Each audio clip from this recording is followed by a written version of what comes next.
Salam sahabat pengharapan, dengan saya Pendeta P. Sibarani. Kita kembali lagi dalam program seri Sekolah Sabat. Saat ini kita sudah memasuki pelajaran ke-5 dengan judul Pertentangan Berlanjut.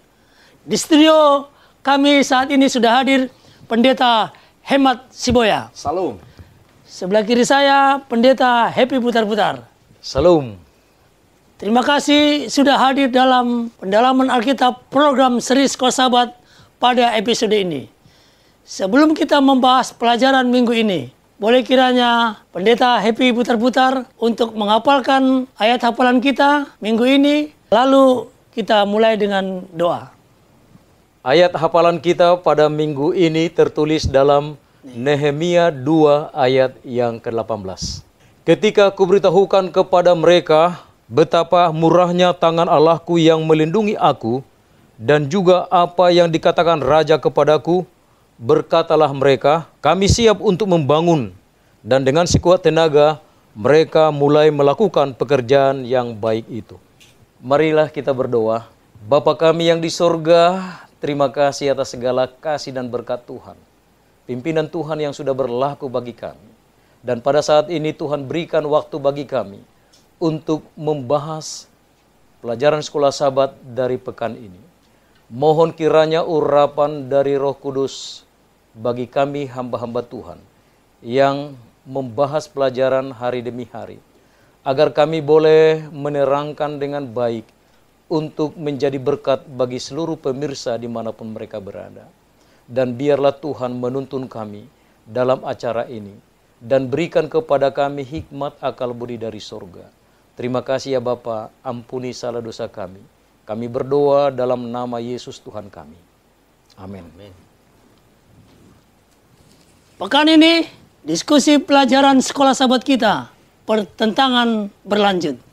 Pendeta Putar-Putar, mengapa pertentangan ini selalu ada, terus ada, dan berkelanjutan? Apa yang menjadi persoalan sehingga pertentangan ini ada? Baik, terima kasih Pendeta Sibarani. Bapak Ibu sekalian, setelah setan jatuh ke dalam dosa, pertentangan berlanjut di dunia. Adam dan Hawa jatuh ke dalam dosa, dan keturunan Adam dan Hawa juga mengalami pertentangan-pertentangan. Dalam pelajaran kita hari Minggu, Daud, seorang hamba Tuhan, dia menghadapi pertentangan yang luar biasa. Dia dapat mengalahkan raksasa Goliat. Oleh karena Tuhan menyertai dia. Dia mengandalkan Tuhan dalam kehidupannya.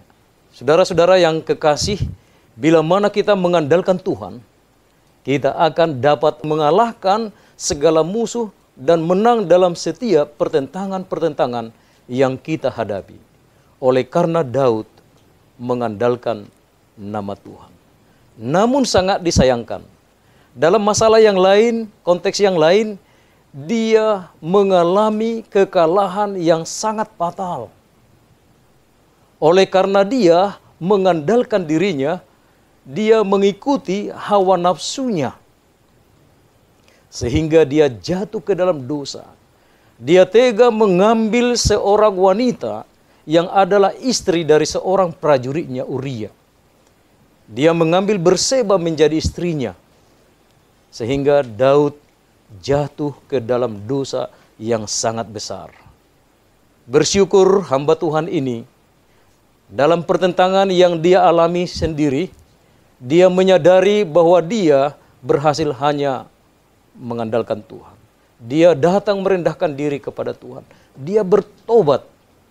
Dan Tuhan menerima Daud kembali menjadi seorang sahabatnya yang setia. Sekalipun dia harus menerima resiko daripada dosa yang dia lakukan. Kita beralih ke pelajaran yang berikut. Apa masalah orang Israel? Sehingga Nabi Elia berkata, berapa lama lagi kamu berlaku timpang dan bercabang hati? Apa masalah orang Israel, Pendeta Siboya? Jadi kita lihat bahwa zaman Elia, dia yang berhubungan dengan kerajaan utara di kerajaan Israel. Jadi di sanalah mereka itu yang sering jatuh ke dalam penyembahan berhala. yaitu mereka itu jauh dari Tuhan. Jadi inilah yang dikatakan bahwa mereka itu bercabang hati. Jadi mereka itu tidak sepenuhnya lagi setia kepada Tuhan. Sebagaimana dikatakan sini, berapa lama lagi kamu berlaku timpang dan bercabang hati. Jadi bercabang hati ini tidak sepenuhnya menyerahkan dirinya kepada Tuhan. Jadi di sanalah terjadi pertentangan itu. Jadi pertentangan antara Baal dan Asyera. Dan kita lihat sebagaimana itu Asyera itu yang mereka artikan sebagai lambang kesuburan. Dan Baal yang juga bisa menurunkan hujan. Lalu disitulah Elia mengatakan bahwa hujan tidak akan turun selama 3,5 tahun. Jadi ini sebenarnya menunjukkan bahwa Baal, Asyera itu tidak bisa berbuat apa-apa. Hanya Tuhan yang benar-benar berkuasa. Dan inilah yang dihimbau oleh Elia kepada bangsa itu. Berapa lama lagi kamu berlaku timpang dan bercabang hati? Artinya, mengapa kamu tidak percaya sepenuhnya kepada Tuhan yang sudah nyata membuat sesuatu itu terjadi? Itulah yang kita lihat, bahwa pertentangan itu di dalam pelajaran hari Senin itu mengubah hati. Saudara-saudara, Allah begitu baik kepada kita. Dia selalu memberikan kelepasan dan selalu menolong kita. Pemirsa, mari kita kabarkan pekabaran kesehatan yang sudah diberikan Tuhan kepada kita. Konferensi DKI Jakarta telah menetapkan bahwasanya mulai Februari awal tahun 2016, seluruh jemaat diharapkan menjangkau dunia, orang-orang yang sedang turun berolahraga, baik itu di jalan yang ada program Car Free Day, ataupun di taman-taman. Untuk apa? Berolahraga bersama, berkenalan. Dan bukan itu saja, para dokter-dokter kita, perawat dan ahli kesehatan, kita ajak untuk turun di lapangan mulai jam 6 pagi sampai jam 9. Ada baiknya juga jam 5:30 kita adakan doa subuh bersama-sama. Kemudian ketika kita turun di jalan, kita adakan pemeriksaan gratis. Kemudian kita adakan pesan-pesan sosial, kesehatan, anti kekerasan, anti merokok, sehingga masyarakat di sekitar kita mengerti kita adalah kelompok yang cinta kesehatan. Kenapa ini kita lakukan? Karena kita adalah anak-anak Tuhan yang dipercayakan untuk mengabarkan pekabaran kesehatan agar manusia boleh memiliki hidup berbahagia bersama dengan Tuhan. Ikuti dan jadikan rumah Anda, gereja Anda sebagai pusat pengharapan. Kita ke hari Selasa. Kata-kata pertentangan. Ini maksudnya kata-kata pertentangan apa ini, Pendeta Butar-Butar? Ya, dalam sekolah sahabat kita dinyatakan di sini bagaimana Raja Asyur meremehkan Raja Yehuda. Dan dalam waktu yang sama juga meremehkan Allah atau Tuhan daripada bangsa Yehuda, yaitu Allah yang Maha Tinggi. Dia mengatakan kalau bangsa-bangsa lain yang dia sudah kalahkan, Allah mereka tidak dapat mengalahkan atau tidak dapat membebaskan mereka dari tangan Raja Asyur. Raja Asyur menyamakan Allah orang Yehuda dengan Allah-Allah yang ada di sekeliling mereka. Inilah yang membuat Hizkia pada awalnya berkecil hati mendengarkan kata-kata yang menentang Allah mereka. Namun Nabi Yesaya menguatkan hati Raja Hizkia. Nabi Yesaya mengatakan, jangan kamu takut terhadap apa yang kamu dengar dari Raja Asyur. Oleh karena Yesaya percaya Tuhan akan meluputkan Raja Hizkia dan bangsa Yehuda dari pengepungan Raja Sanherib dari Asyur. Baik, Pendeta Siboya, bagaimana kita dapat percaya kepada Tuhan dalam situasi yang kelihatannya mustahil ada pertolongan atau kelepasan? Jadi memang kalau kita lihat seperti mustahil ada pertolongan itu. Sebagaimana kita lihat di pelajaran hari Selasa ini, bahwa Asur itu adalah sebenarnya suatu negara adidaya pada waktu itu. Jadi ibaratnya itu kalau Amerika mau menyerang kita, satu contoh, mereka yang kuat sekali. Tetapi yang kita lihat bahwa pertempuran itu bukan milik bangsa Yehuda, tapi itu adalah milik Tuhan. Dan kita lihat itu bahwa Raja Asur itu, dia memberikan ejekan itu bukan hanya kepada rajanya, bangsa Yehuda, tapi mengejek Tuhan. Dan bahkan dikatakan bahwa para allah-allah di sekitar Yehuda itu tidak akan mampu menghentikan gerakannya. Jadi kita lihat bahwa Tuhan bertindak. Dan kalau kita baca di Alkitab, 185 pasukan Asur ini binasakan oleh Tuhan. Dan sampai juga dikatakan ini, Raja Asur yang mengejek ini pun kembali ke kampungnya. Dia menyembah kepada dewanya, Allahnya itu. Dan dia pun mati di tangan oleh 2 anaknya sendiri. Jadi yang kita lihat, Tuhan yang memberi kesuksesan dan kemenangan bagi kita. Jadi dalam keadaan krisis sekalipun, dalam keadaan yang sulit sekalipun, kita sebagai umat Tuhan percaya bahwa Tuhan yang memimpin hidup kita. Baik, terima kasih. Bahwa selalu Allah menolong kita dan bersama Tuhan kita selalu menang dalam pertempuran. Hari Rabu, dekrit kematian. Wah, ini sesuatu yang mengerikan. Di zaman Raja Ahasveros dikeluarkan dekrit kematian. Dan ini pun satu waktu dapat terjadi bagi kita sekarang ini atau waktu yang akan datang. Akan dapat menimpa umat Tuhan. Bagaimana kita menyikapi bila datang dekrit kematian itu? Baik, pertama-tama saya akan menjelaskan sedikit mengenai dekrit dan asal-usul kenapa sampai dekrit itu dikeluarkan kepada bangsa Yehuda. Kita tahu bahwa Mordekai adalah salah seorang buangan atau bangsa Yehuda yang ditawan di Babylon dan kemudian berlanjut kepada kerajaan Medo-Persia. Jadi Mordekai memiliki seorang keponakan yang dia asuh dan dia anggap sebagai putrinya sendiri yang bernama Esther. Kalau dalam bahasa Ibrani dikatakan Hadasa, seorang wanita yang cantik. Dan pada waktu dia di Media Persia, dia mengganti nama Hadasa menjadi Esther, yang artinya planet Venus. Nama yang indah seperti wajahnya Esther yang indah dan cantik sebagai seorang wanita yang beriman. Nah, Mordekai ini adalah seorang yang takut akan Tuhan. Dia melakukan perintah Tuhan dan dia tidak mau menyembah dewa, patung, dan juga dia tidak mau menyembah manusia. Karena dia tahu hukum Tuhan, 10 hukum Tuhan, hanya Tuhan yang patut disembah. Dan pada waktu Haman, seorang yang ambisius, yang dikagumi dan dihormati, dan di mana-mana dia disembah orang, tapi Mordekai tidak mau menyembah dia. Inilah yang menjadi awal masalah bagi bangsa Yehuda. Sehingga Haman begitu dendam. Dia berencana untuk membinasakan Mordekai dan sukunya.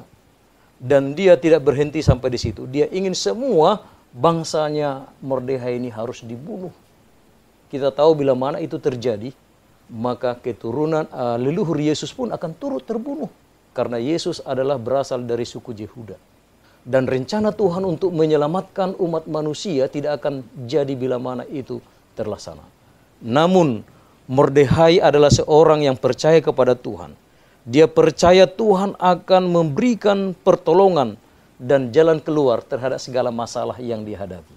Kita tahu cerita selanjutnya, Tuhan memberikan pertolongan melalui Esther yang setelah menjadi istri daripada Ahasveros menggantikan Ratu Wasti, Tuhan menolong bangsa Yehuda melalui seorang wanita yang sangat cantik ini, namun dia beriman kepada Tuhan. Baik, pendeta. Lagi-lagi dekret kematian ini dikeluarkan hubungannya dengan ibadah. Bagaimana pendeta menyikapi untuk umat-umat Tuhan ini? saya melihat ini dari perspektif yang berbeda, bahwa pentingnya penyembahan, pentingnya iman, pentingnya beribadah kepada Tuhan, bahwa itu adalah masalah hidup dan mati. Ini yang kita lihat. Jadi sebenarnya yang di dalam pelajaran hari Rabu ini, dekrit kematian ini, saya bisa berpikir begini, ini kalau tidak mematikan, dimatikan. Dan kalau orang yang tidak mematikan, dimatikan ya. Jadi sebagaimana di sini kita lihat apa yang dirancang oleh Haman, bahwa tentang Mordekai supaya orang-orang yang mengenal akan Allah itu akan dihabisi. Sebenarnya hamba Tuhan Ellen G. White mengatakan di sini dalam Alfa Omega jilid 4 halaman 199 bahwa di sana itu setanlah yang menjadi pendorongnya itu sebenarnya. Jadi yang kita lihat, yang tadinya terancam mau mematikan Mordekai dan umat Tuhan ini, tapi akhirnya jadi Haman sendiri yang yang mati. Jadi dekrit kematian itu jadi kembali kepada siapa? Kepada dia. Yang tadinya ditargetkan itu kepada umat Tuhan, tapi jadi kembali kepada kepada dia sendiri. Dan ini juga di dalam kitab Wahyu pasal 13, dikutip di sini di ayat 15, dan dikatakan bahwa patung binatang itu, menyembah binatang itu akan ada di sana. Siapa yang tidak menyembah dia, maka dia akan dibunuh. Tetapi jangan khawatir. Itu bisa juga dia yang merencanakan kematian itu kepada umat Tuhan, yang merencanakan itu nanti yang akan binasa. Ini menurut saya menarik sekali pelajaran kelas sahabat kita ini. Jadi tidak perlu kita takut mendengar dekrit kematian. Karena ini titah maut ini tidak hanya di sini. Ini di pelajaran sekolah sahabat ini. Dan kalau kita lihat pelajaran apa yang akan terjadi di dalam masa-masa nubuatan, bahwa nanti akan terjadi undang-undang hari Minggu, Sunday Law. Sesudah Sunday Law itu akan pintu kasihan tertutup. Dan sesudah pintu kasihan tertutup, di sana ada kepicikan Jakub. Dan di sana ada disebut titah maut. Jadi ini titah maut ini akan terjadi juga nanti sesudah pintu kasihan tertutup. Tapi tidak ada yang mati. Karena apa? Tuhan melindungi. Jadi orang yang merencanakan kematian kepada umat Tuhan, orang itu akan mati binasa. Dan itulah iman saya. Jadi kita tidak perlu takut. Amin. Jadi kita melihat, kita tidak perlu takut akan dekrit kematian itu. Kita hanya takut kepada Allah kita. Luar biasa buku ini. Buku ini telah menolong kita untuk boleh hidup lebih dekat dengan Tuhan dan meminta agar Tuhan menepati janjinya mencurahkan roh hujan akhir. Pemirsa, jangan buang buku ini. Di akhir dari pelajaran 10 hari berdoa, ada di sana strategic plan dari GC, General Conference, yang bertema menjangkau dunia. Ya. Reach up to God, reach in with God, reach out with God. Ini adalah guideline buat para pendeta dan tua-tua jemaat, bagaimana kita menggembalakan dan menuntun umat-umat Tuhan untuk mengalami pertumbuhan rohani, baik kepada Tuhan, kepada sesama, dan bagaimana menjangkau dan mencari orang-orang yang sedang haus akan kebenaran. Pemirsa, pastikan kita membuat rencana kerja sesuai dengan apa yang telah digariskan oleh organisasi kita. Kenapa? Bila mana kita memiliki program yang sama, maka pimpinan kita, baik dari conference, uni, divisi, dan GC, akan mudah menolong kita karena kita memiliki pemikiran dan rencana yang sama. Mari kita bekerja bagi Tuhan dan jadikan orang-orang untuk Yesus Kristus.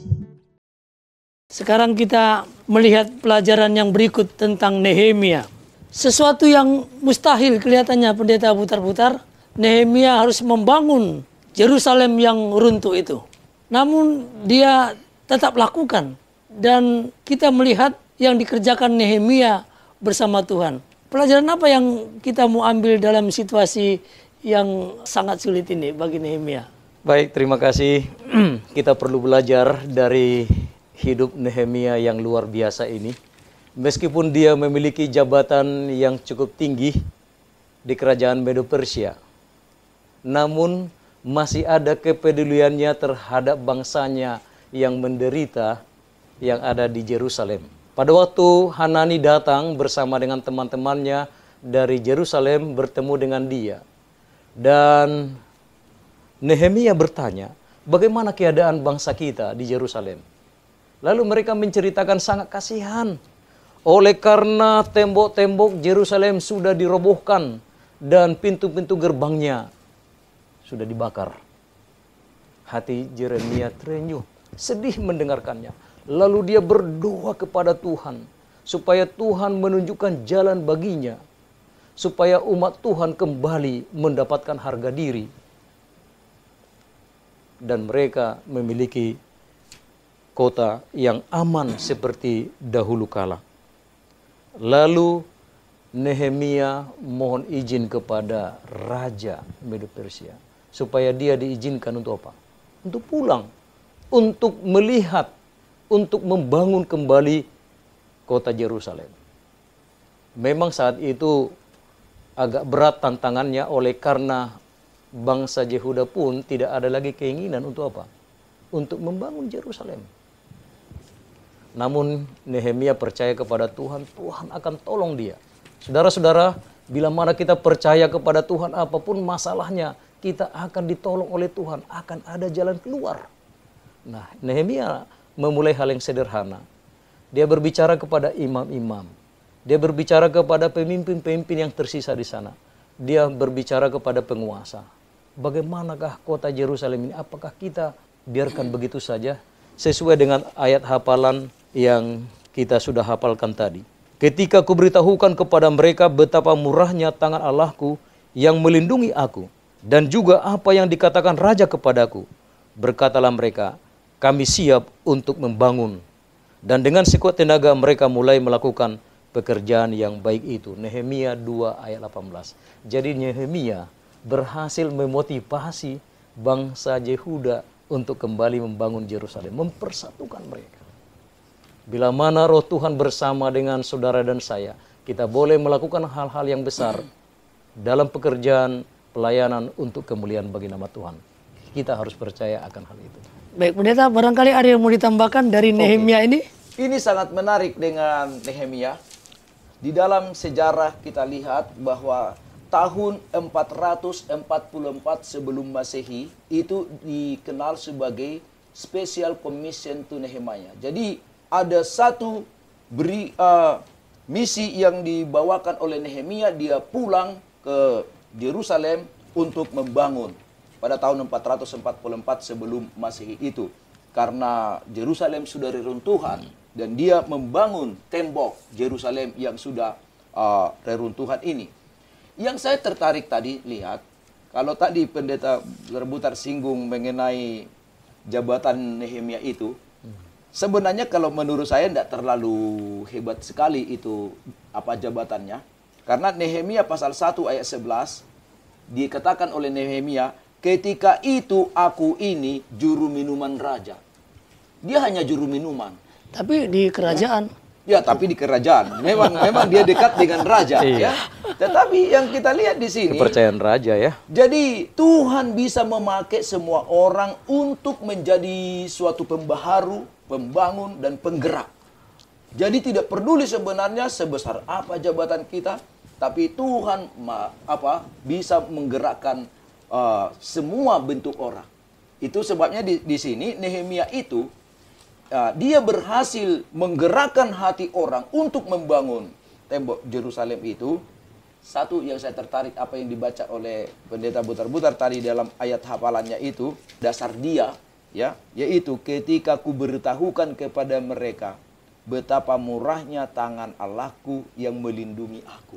Jadi seorang pembaharu itu, pembangun itu, dia harus rasakan campur tangan Tuhan dalam hidupnya.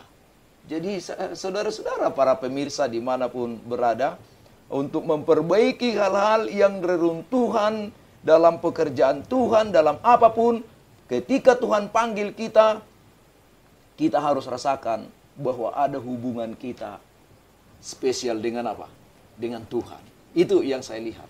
Dan itu yang kunci keberhasilan Nehemia di dalam menggerakkan hati orang untuk membangun tembok Yerusalem. Menarik sekali pelajaran sekolah sahabat kita ya. Pelajaran apa yang kita tarik sepanjang pekan ini? Barangkali pendeta Ada boleh memberikan beberapa. kesimpulannya. Baik, terima kasih Pendeta Sibarani. Ada beberapa hal yang perlu saya tekankan dalam pelajaran kita dalam pekan ini. Yang pertama, meskipun kita dekat dengan Tuhan, namun bila mana kita satu waktu jauh dari Tuhan, kita bisa jatuh seperti Daud. Mungkin sudah pernah saudara melakukan pekerjaan besar untuk Tuhan. Atau saudara sudah pernah jatuh ke dalam suatu dosa yang memalukan, yang membuat saudara terpuruk. Namun bila mana saudara datang kepada Tuhan, Tuhan akan menerima saudara. Dan Tuhan akan memakai saudara sebagai alat Tuhan untuk kemuliaan bagi nama Tuhan. Oleh karena Tuhan tahu pertentangan-pertentangan yang kita alami. Dan Dia akan memberikan jalan keluar terhadap segala pertentangan yang kita alami. Demikian juga Nabi Elia. Seorang nabi yang luar biasa. Dia bisa memenangkan pertempuran melawan 850 orang nabi Baal dan nabi daripada Dewi Asitoret. Oleh karena Tuhan menolong dia dan dia bersandar kepada Tuhan. Bila mana kita bersandar kepada Tuhan, apapun tantangan yang kita hadapi, pertentangan apapun yang kita hadapi dalam hidup kita masing-masing, saudara percaya Tuhan akan memberikan jalan keluar, Tuhan akan memberikan kemenangan kepada kita. Tuhan selalu memberikan kelepasan ya. Kelepasan. Pendeta Siboya, bagaimana Baik. kira-kira kesimpulan? Saya melihat bahwa Tuhan itulah yang membela dirinya. Kalau kita lihat di sini, sebagaimana disebut pertentangan, ada dua kubu ini.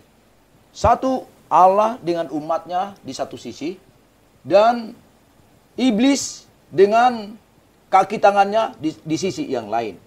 Tetapi yang kita lihat di sini, membuat pertentangan ini makin hangat, umat Tuhan ini sendiri berubah setia kepada Tuhan. Dan mereka murtad. Tetapi meskipun demikian, Tuhan tidak akan mau dipermalukan. Dan tidak pernah gagal. Dan tidak bisa digagalkan. Dan tidak dapat digagalkan oleh musuh. Tidak bisa digagalkan oleh karena umatnya yang tidak setia. Kalau umatnya ini juga tidak setia, Tuhan tetap setia. Dan kita lihat, kalau seseorang itu tidak mau dipakai oleh Tuhan, maka Tuhan memakai orang lain. Dan inilah yang kita lihat di pelajaran sekolah sahabat ini. Tuhan memakai orang-orang dengan segala kekurangan dan kelemahannya. Dan sebab Tuhanlah yang memenangkan pertentangan itu. Jadi bagaimana satu-satunya kita bisa menang dari pertentangan itu? Yaitu harus kita kembali kepada Tuhan. Dan Tuhan ada di dalam hati kita. Maka kita harus setia kepada Tuhan, percaya kepada janjinya, beriman kepadanya, maka Tuhan akan pakai kita untuk berhasil di dalam mengatasi pertentangan. Baik, kita melihat betapa baiknya pelajaran sekolah sahabat kita. Kita boleh mendalami Alkitab kita melalui pelajaran sekolah sahabat. Pertentangan berlanjut dari surga ke Taman Eden, ke zaman hakim-hakim. Dan sampai Yesus datang, pertentangan terus berlanjut. Sampai akhirnya ketika setan dibinasakan, pertentangan berakhir. Tapi percaya, pemirsa, saudara yang dikasihi Tuhan, bersama Tuhan ada kemenangan. Pemirsa, Departemen Komunikasi Conference DKI Jakarta mempunyai suatu strategi dan rencana kerja yang baik dan mengajak seluruh jemaat untuk mendukungnya. Bagaimana kita menolong seluruh departemen yang ada di gereja kita menjangkau dunia. Gunakan dan manfaatkan media bersama JAMS, Jakarta Adventist Media Center. Kita rindu mencari banyak personel-personel yang terpanggil, yang mau dilatih untuk menggunakan media. Apakah itu televisi, radio, internet.